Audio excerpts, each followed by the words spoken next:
It's Frank Zappa time. I'm ready to get my mind blown and my thoughts twisted. What's up, guys? GeorgeTheCloud here. Welcome to the channel and welcome to my life. Big shout out to Wayne. Thank you so much for the coffee and the support. So he writes here, this is Andy from the 1975 album One Size Fits All. Okay. All right. I've done 2 reactions to Frank Zappa so far. I think people have enjoyed those. I've been reading all the comments, all the information. It's like my mind is exploding. But I'm here for it. So please, comment down below any other suggestions. People saying like he wrote 50 albums or something like that. So I'm gonna be here for a while. It looks like you might as well subscribe now. And if you would like to support my music journey, please check out my Patreon over here. It helps out a lot. Okay, grab some popcorn, fill up your water, put your headphones on. Let's go. I wonder what, which Andy this is about.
Some sort of a synth.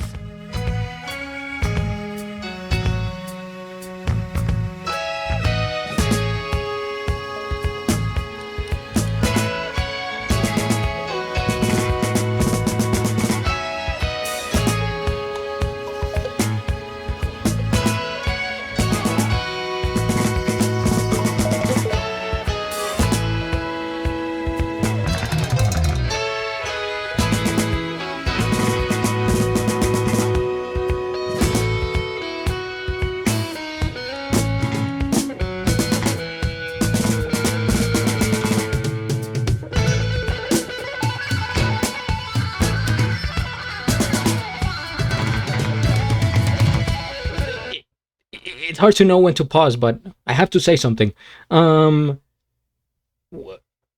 It's like he goes against all laws of music as we know them to be, because it's so unorthodox.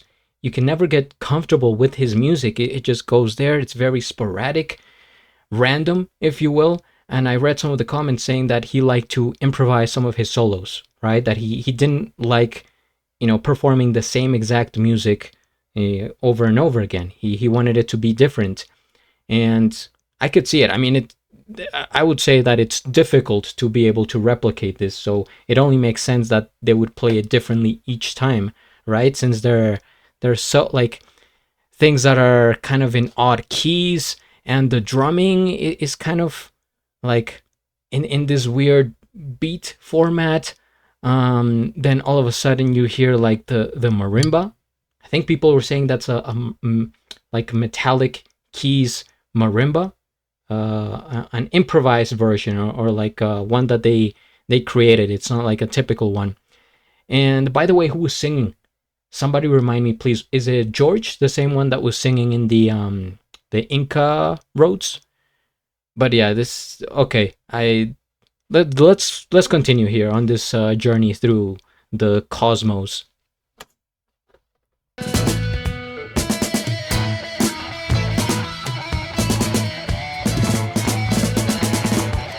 you know what I'm really telling you? Is it something that you can understand? Do you know what I'm really telling you? Is it something that you can understand? Do you know what I'm really telling you? Is it something that you can understand? Do you know what I'm really telling you? Is it something that you can understand? This part right here, I have to make a comment, and I'm sorry to pause, but that I have to do it.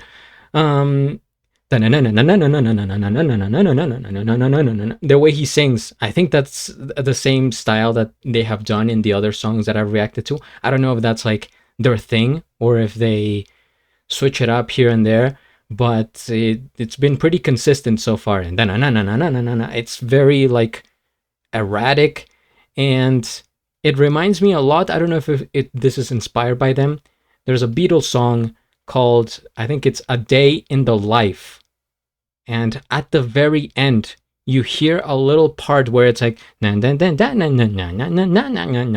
like what is this craziness, and it reminds me of this. Understand? Do you know what I'm really telling you? Is there something that you can understand?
Trembling as I remove my glasses. It's a whole experience. First things first, we hit the like. I am subscribed, and I'll have a link of the original video down in the description below. The way they were singing at Andy at the end, it reminded me of Angie. Angie, Angie, where will it lead us from here? With no money in our coats. Okay, you get the point. By the Rolling Stones, which would have been coming out around this same time period, 1970, maybe even earlier. So, like, I see several different inspirations coming together in the song. I can't guarantee that, they were kind of, based on a little bit like the Rolling Stones, the Beatles, or something like that. But I like this crazy hybrid of like different genres, different music that is really outside the box, cannot be contained. At certain parts, with the vocals and the tune, it reminds me of like the Motown vibes, how they used to sing. It's like that kind of raspy, soulful voice. But then they switch it up and they start doing all these crazy layers and these weird voices that feel like they're inside my head. Maybe that's how I would describe it. It's just like something inside my head that feels like what are they, what is it, like a goblin, like some sort of mischievous goblin, not evil but not good at the same time. It's somewhere in between. It's just like this chaotic being. And look at the visualizer here, and this is so wacky. Okay, holding a cigar on his hand, or maybe a doobie, I don't know. Floating couch, red couch, very bright. All right, somebody spinning Saturn here. We got like a school desk and chair and some quantum physics on a board, maybe a dime. It's just like so many random things going on. The constellations. Yeah, it's trippy.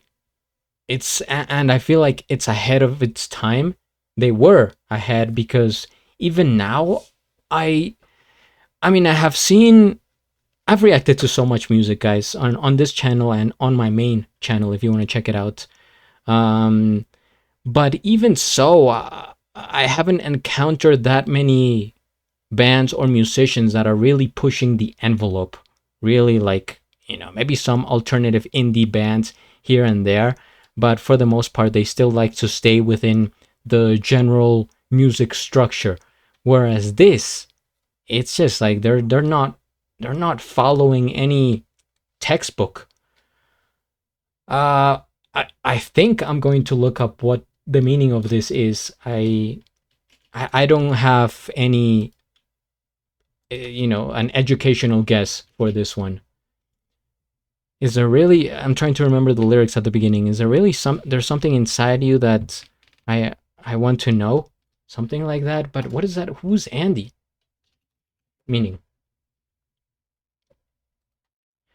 Frank Zappa's Andy is a complex, often satirical song from the album One Size Fits All, 1975. Its meaning combines philosophical questions about searching for inner goodness with absurd, surreal lyrics and references to actor Andy Devine. Don't know the guy. It is often interpreted as exploring authenticity, cynicism, and potentially mocking conservative, stodgy figures. Huh. So maybe he's poking fun at Andy Devine? Who is this man? Andy Devine. All right. Yeah, looks like an actor from, 40s, 50s. Actor known for his distinctive raspy, crackly voice and roles in Western films, including his role as a cookie, the sidekick of Roy Rogers in 10 feature films. Huh. I mean, I'm not surprised that they would include, some weird reference in the song.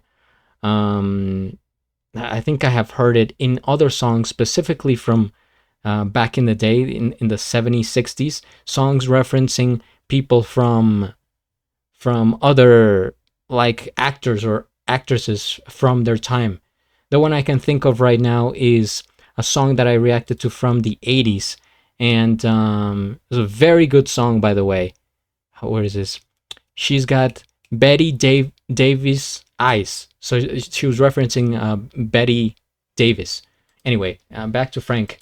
Yeah, I mean, it's hard to describe, and maybe it shouldn't be described. I think it's up to the interpretation of each person, and probably not meant to be like, oh, you gotta dive deeper into this, and what can you find from the lyrics, and what can we learn from the storytelling here. No, it just is what it is, right? It's a wacky tune that takes us, different places, both inside and outside. So thank you guys for watching. Again, I will be here. The journey is just beginning, dare I say. So feel free to write down your suggestions, subscribe, and at the end, do a flip. Till the next.